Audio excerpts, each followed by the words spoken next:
Hello, Renegade Thinkers. Way back in January 2020, and it does feel like a long time ago, my wife and I had the pleasure of seeing Laura Linney in the one-woman show, My Name is Lucy Barton. It was a tour de force for Linney as she reveals her character's personal journey to becoming a writer. Now, along the way, Linney says a line a couple of times.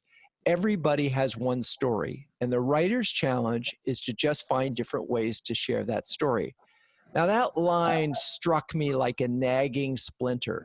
It felt so constraining, and frankly, it still does. But I have to admit, since the pandemic began, one story has reappeared over and over again. And that story goes like this. A CMO takes a job in 2019. They realize that their brand is lacking a clear statement of purpose. It doesn't have a rallying cry that pulls everybody together. So they begin a lengthy process to find the answer. They engage an agency. They do extensive research. They explore alternate personality archetypes. And then right as our heroic CMO was about to introduce their new brand, the COVID-19 pandemic hits the planet like a meteor. In a New York minute, life changes, work changes, and we start hearing the Clash song again, Should I Stay or Should I Go? And it becomes this earworm as CMOs wrestle with what to do with their new campaign.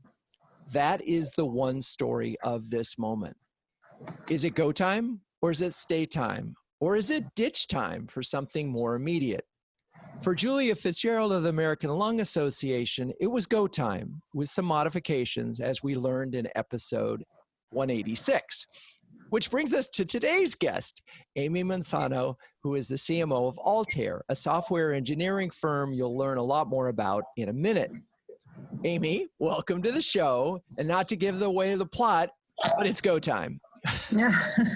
Thank you for having me. It's great to be here. So I want to talk about that moment where you had your new campaign and you had to make the decision. Do we launch or do we not? And what were some of the things that went through your mind, and what was the process that you went through to decide, do we go for it? Right. So we had spent probably a year getting ready and doing all of our, all the steps that people take when you do undertake this kind of a massive brand relaunch. And so when COVID-19 hit and everybody went home and we were in the middle of this global health crisis, we had this very real question, do we proceed or do we halt or pivot? And we said, after careful consideration, we went through things. We don't want to appear tone deaf. We don't want to, appear to be anything other than focused on helping keep our employees safe and productive and still provide this great level of service for our customers. And so, we talked with our C team and our CEO, and we really came to the conclusion that as a B2B software company, not involved in the direct front lines, we really wanted to give our employees something to focus on. And we really said, okay, we all believe that this is temporary. This too shall pass. So what can we do to keep our employees motivated, give them something to be really excited about, to focus on for the future, a bright light at the end of the tunnel, and also to show our customers, our partners, that we are continuing to invest in the business and drive the business forward, even during this uncertain time. The employee part was really, really passionate to me too, was that they went home on a dime, have just been incredible through this whole thing. And that to me, that has hit my heartstring, that I really wanted to help give employees that sense of hope and excitement for the future. And I love that. And listeners to the show know that I am a huge advocate of employee first when it comes to rebranding, and why if an idea resonates with employees, it's so powerful. And it's just so interesting that the COVID environment actually accentuated that importance and elevated to the point where, and I think a lot of B2B brands are sort of looking at it oppositely, saying, well, geez, our lead flow has declined dramatically. We need to focus on that. And in reality, it's your employees first and foremost who are just feeling this situation and the anxiety and all of those issues. So that certainly to me is an enlightened perspective. And I appreciate the sort of list there that's important too. Was it tone deaf? Right. And I've actually talked to some CMOs who felt that their new message was tone deaf, and so they had to back off on it. Did it say anything about the brand that would some way or other imply something that was wrong for the moment? Great. Okay. So let's just talk about then what the idea was, is, and about that for a second, and then let's talk about how it came to be in terms of launching it. So first of all, was this about a week or two? How long did you give yourselves to decide, do you go forward or not? We took probably 2 weeks, I would say, a week to 2 weeks. Okay. And so then let's talk about the idea, and then we'll get to how you shared it. Sure. So Altair started out, just to give you kind of an overview of who we are as a company, again, B2B software company. Our roots are very much 35 years and growing. Our roots are very much in engineering software. So we've helped people, our customers, build everything from spaceships to tennis shoes to tennis rackets, golf clubs, buildings, skyscrapers, anything that's made, we can provide software and have globally to build things. But we have expanded over the years and also into high performance computing and cloud and data analytics. So it was the time, as we were growing, for a brand refresh. It was time to do so. So we took the painstaking steps, like everyone else, to talk to 800 customers, every level employee, in-depth research, 2-day workshops, all the things that people do, right? So we had put in a ton of work because we really knew that this brand had to be worthy of the history of the company, of really smart, really passionate people who cared very, very deeply about what they created. It's a very entrepreneurial company, very acquisitive company. We've also purchased or acquired 30-ish companies over the past.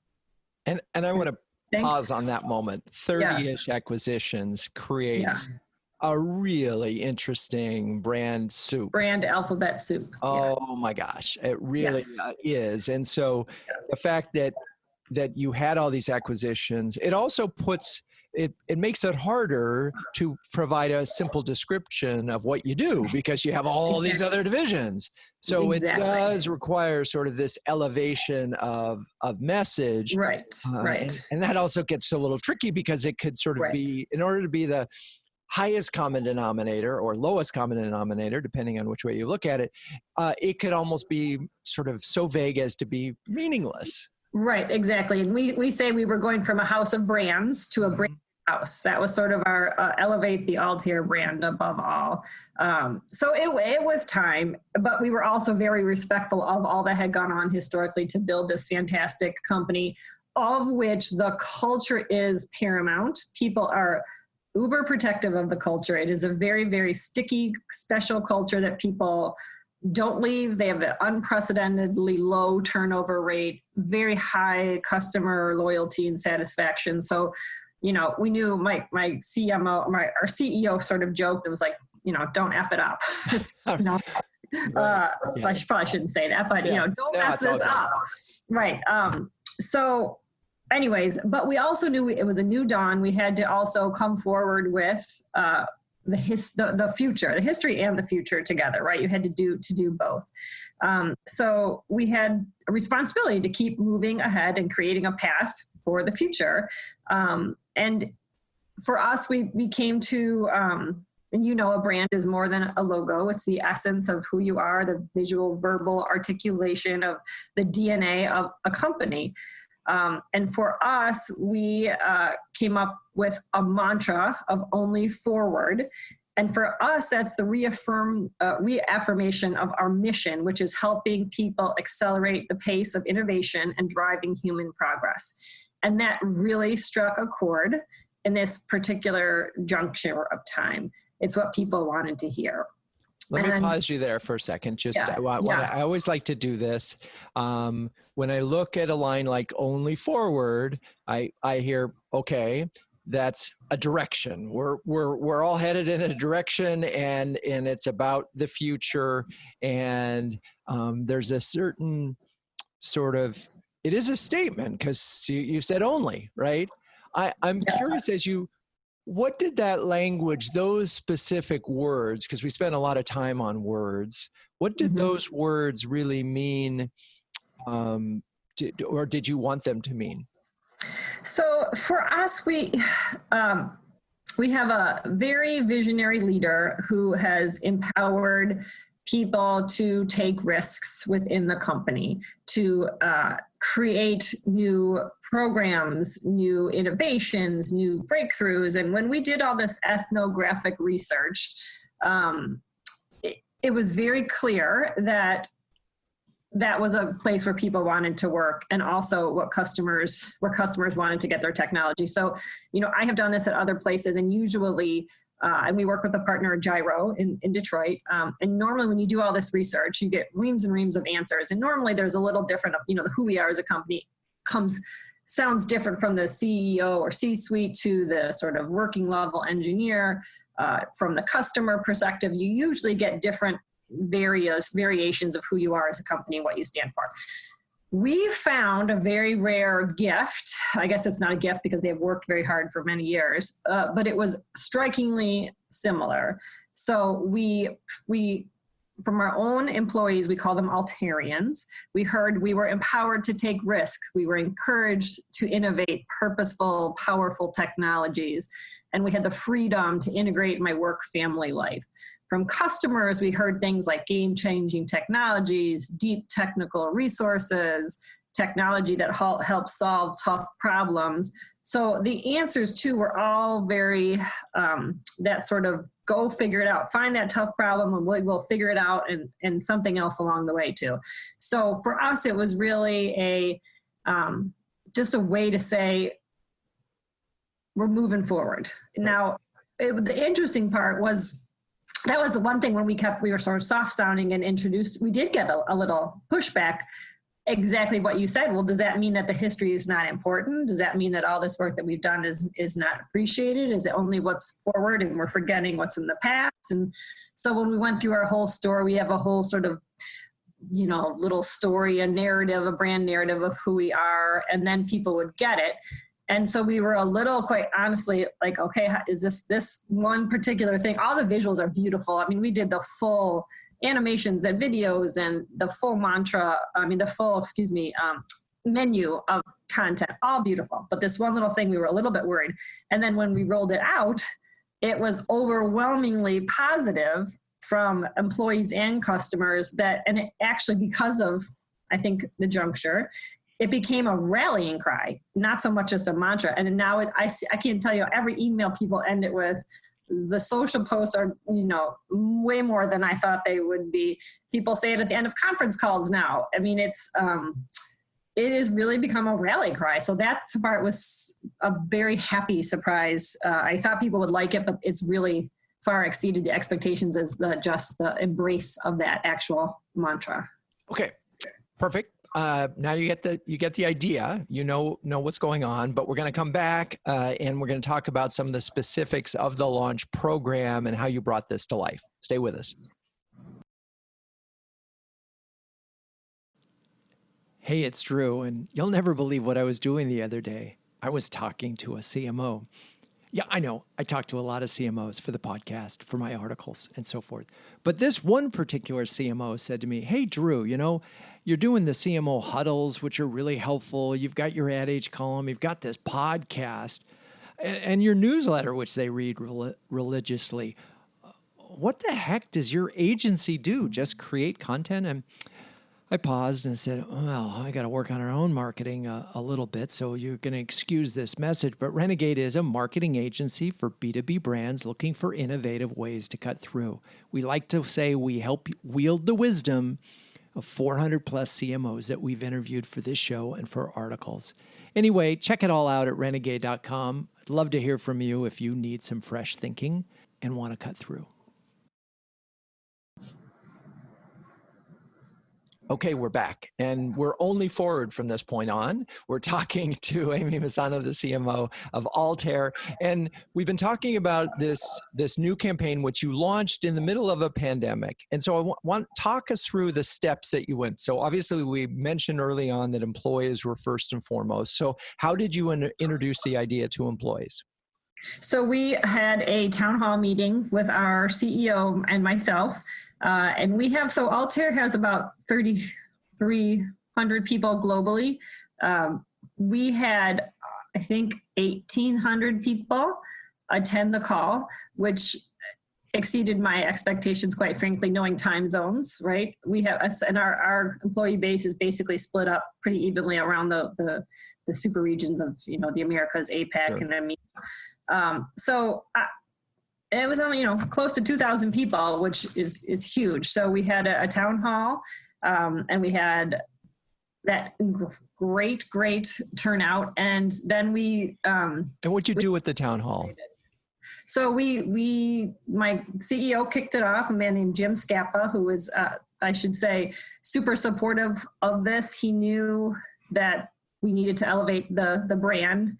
It brought me over about a little over a year ago, now a year and a half ago, I guess, to help sort of usher this in. So he's very, very supportive. He's unique in that he's a right and left brain kind of guy, super intelligent and very supportive of marketing and branding and PR and all the good things that you need to run a successful business, which is not always the case. But he supported this, and he was really hands-on in the process, along with some other of our CTOs and folks like that, really engaged in the process. So that was put a punctuation point on that. There is no such thing as a successful CMO in a rebranding process that doesn't have a CEO involved and committed. It just doesn't happen. And I know that I've said that on the show many times, and sometimes the CMO said, well, my CEO isn't supportive. And I said, well, then don't rebrand. Right. Because right. You will not be successful. So let's just sort of put that right on the table. You can't do this alone. This is a team effort.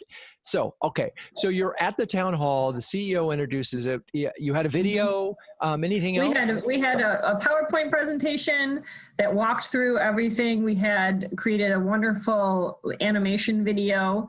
And then we had questions at the end.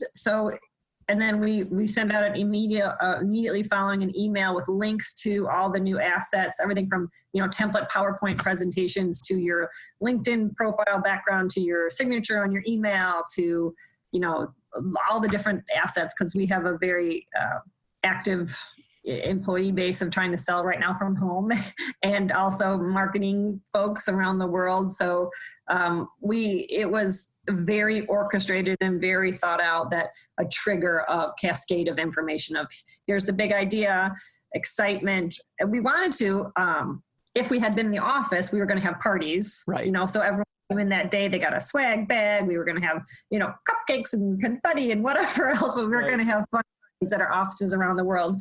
So obviously we couldn't do that. So we had the town hall, and we will celebrate. We are actually trying to get people swag bags and send them to them in their offices and pick up when it's safe to, folks in Asia are starting to come back online in the office and things like that. So we did the best we could with everybody being at home. So it worked out really well.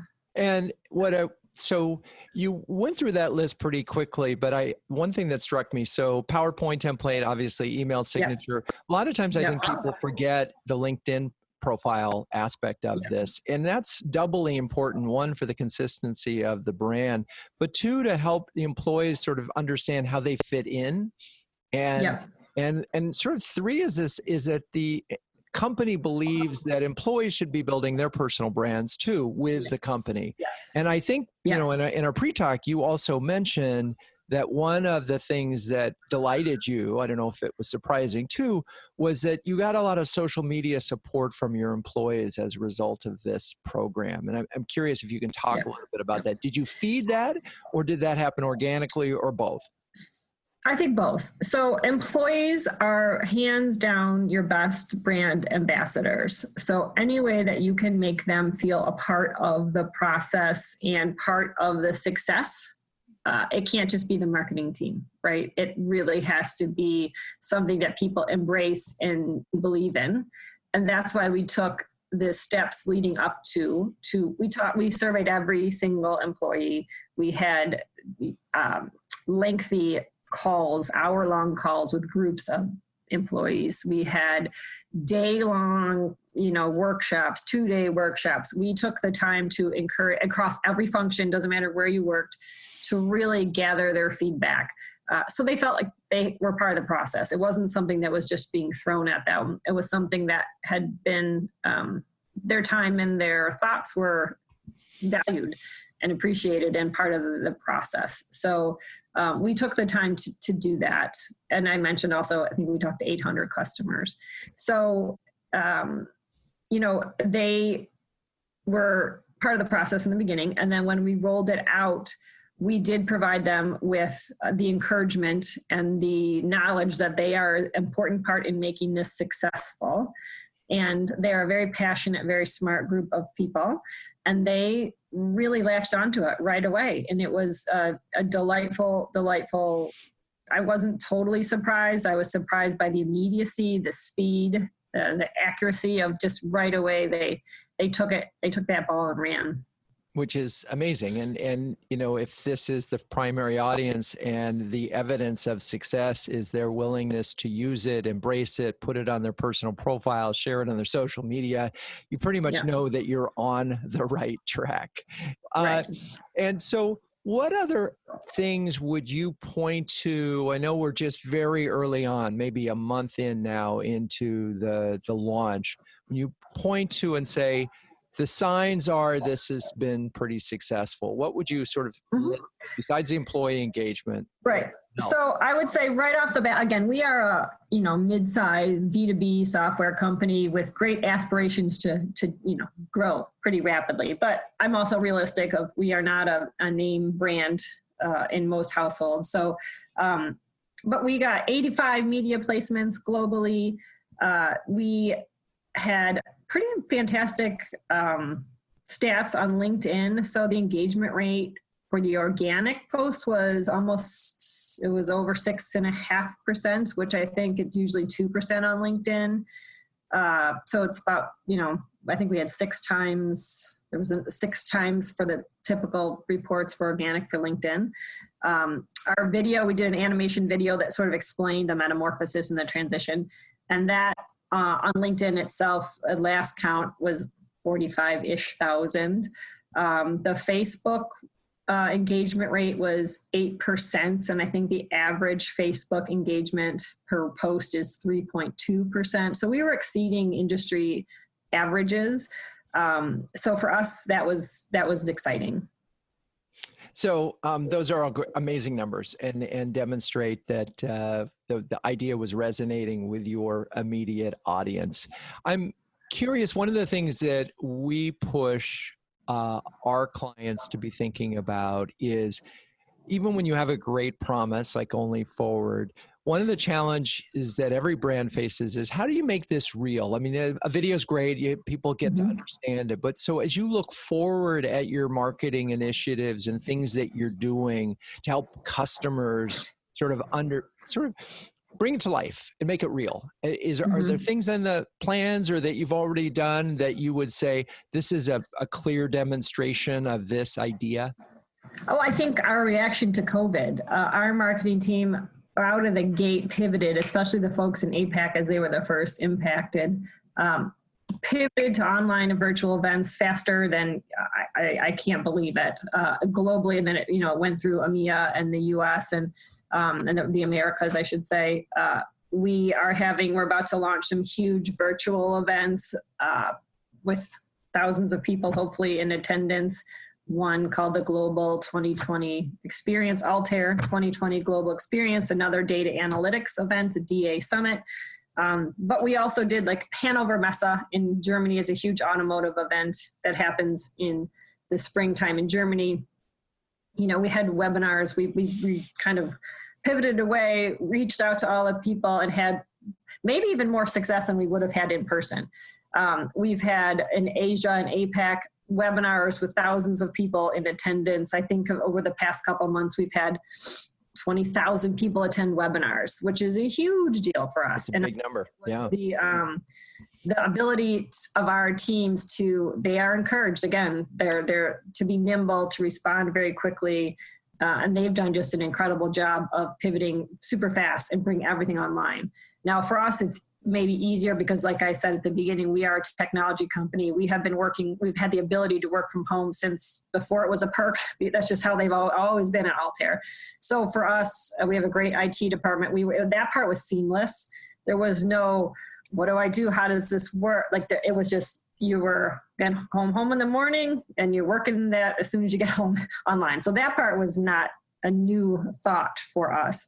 So that probably helped, and they pivoted super fast. So we've had tremendous results from webinars and online events. And that, I think, is a good manifestation of, hey, okay, this happened, we're going forward. What do we do? Don't just sit here and, I don't mean to make any lightness of the crazy situation, but our ability to sort of be sensitive to it, but also said, okay, there are people who are at home in front of their computer. How do we get some of that screen time? Right. Okay. So as you look back at this program and the relaunch of a brand in really moving from what, as you said, a house of brands to a branded house, which is certainly a smart place to be in my mind. There are a lot of branded houses out there that do themselves a disservice because they simply don't have the resources to support brand. Right. What would you say were the biggest lessons learned from this whole experience thus far? I think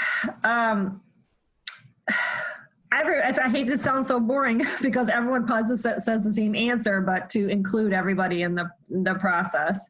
But to also remember, brands are emotional. They are very emotional because they are not about products. They are about people. And this was a good reminder for me of to treat that gingerly, right? To be respectful of people's work, of the history of a company, especially for someone who's new, right? I came in new, these people have been here for their whole careers. Right. I have to be respectful of that, treat that gingerly, know that it is their lifeblood, their heart's work. You have to be respectful and remember that brands are emotional, and to treat that kindly, smartly, but kindly, and be very respectful of that. And that it is a huge deal when you're taking someone's livelihood, and it's humbling to say, okay, this is our future. Like this is a big deal. I'm very humbled by that it's a great responsibility to sort of steward and shepherd the team and the process to be able to lead them into this future, but also be respectful of the past. So just the whole emotional component of it is very powerful and very important to remember. And I would imagine that you're working at a firm with lots of engineers who focus on software. Having a conversation that says brand is emotional has got to have been, wait, what are we talking about here? We're designing this software for NASA. What's emotional about that? Yeah. So it must have been, and also it's sort of, again, the culture is this culture of really smart. It's about reason and we're solving problems, yes, incredibly challenging problems. Here you are, the marketer, come in and saying, this is about emotion. Right. Yeah. Yeah. And, I am not an engineer. I'm never going to be smart enough to be an engineer. Let's be clear. But I have been working with engineers for a very long time now across several different companies. And I joke, I have an engineering pocket translator. So I look at my job as a way to translate engineer speak to mere mortals, to the rest of us, because they speak differently, right? They think differently. They are elevated thinkers and very, like you said, linear, reasonable, so smart. These guys are mathematicians and can solve these massive problems in their head. And I just will never be able to understand computational fluid dynamics or things like that, but I can translate it. So the emotional part too is just the way they talk about these incredible products that solve these incredibly huge, complicated problems that they just, basically figured out in their heads and made happen. Right. That's the emotional part. How do I take that and be respectful of that and translate that so the rest of the world can feel that passion and that super intellectual horsepower that these folks. And I think one of the interesting parts of that is because as you're describing, there's a sense of pride that they have in the accomplishments and the things that they enable. And that is a feeling of emotion that, even if it took a lot of rational thinking to get there. And I think if you have the buy-in from your CEO to say, the first place where the brand matters is to the employees, and they choose to work here not just because of the rational things, the paycheck. They choose to work here because of the things that we collectively accomplish and deliver. And if you understand that as a CEO and as a CMO, then you can actually go forward with a pitch of emotion matters, because we all want to have an emotional connection to the company that we work for, unless it's just transactional. It's a paycheck, in which case we're all going to leave tomorrow, and it's 9 to 5. So, okay. I love the pocket translator. And I think there's also something that you do that's so important in all of this is you take the complex and make it simple. And that's really hard. But that is one of the things that marketers, I think CMOs really have to be gifted at, is if you accept complex and say it has to stay complex, then you're doing everybody a disservice. Right. And, it's not just me. We have a fantastic team, but that is something that we have spent a ton of time on is as Altair has, again, it used to be, started out, I should say, as an engineering, very technical, of engineers, for engineers, by engineers. There's engineers everywhere. Now that we are into high performance computing, cloud, data analytics, and we're talking to business decision makers and not just technical decision makers. And also, by the way, we became a publicly traded company 2 years ago. So it's a whole new world and a world of growth. And you have to be able to talk to people outside of the engineering world. So to take the time, it's almost like, so I have my master's in journalism. So it's almost like putting back that reporter hat on and taking the time to interview people and ask the questions so that you can, and it does take time, especially if you're not an engineer. And by the way, we have a lot of engineers on the marketing team who have, who are great writers or who just enjoy that part of it. So we do have folks on our team who are engineers. Again, I'm not one of them, but it's taking the time to research and understand so that you'll hear those little pearls of wisdom that come out and say, oh, okay, I get it. Let's stand on that for a second. Let's talk about that. And then, take the time, but it's going back to sort of reporter tricks and just asking questions and then writing it. Like we spend a lot of time writing our messaging and positioning and talking about it and, just spitballing it. And so that if your grandma can understand it, which I know is a cliche, or if my teenage kids can understand it, or my 6-year-old, like that's success, to understand what it does, what value, because there's fantastic stories.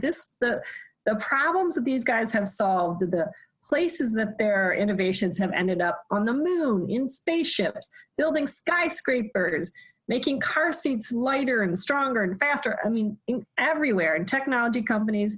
So not the bits and bytes, but what it does, how it makes the world better, how it makes people's jobs easier. That's what people care about, and that's what people want to hear about. And so that's what we spend a lot of time on, is pulling out the value and what does it mean? What does it do? How does it make someone's life better? That's the blue sky that we want to get to.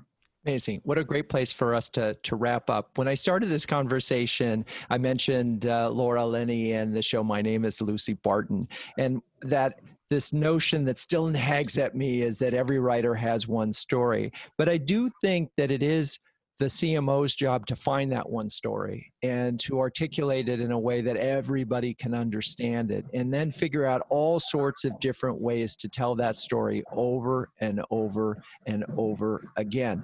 Now, in this particular nuanced issue of do I stay or do I go, do I launch or do I wait, I think you really boiled it down nicely. Is it tone deaf? Yes or no? If it isn't, okay. Number 2, Does it rally the troops? Do the employees feel good about it? And again, you don't get there if you haven't already engaged the employees in the process. So, Amy, thank you so much for spending time with us today. Thank you so much. It was fun to talk with you. I enjoyed it a lot. And to the listeners, I'm curious what one story you've been telling over and over again. You know how to reach me, dnizer@renegade.com. You've got my cell if you're a regular listener. And until next time, keep those renegade thinking caps on and strong.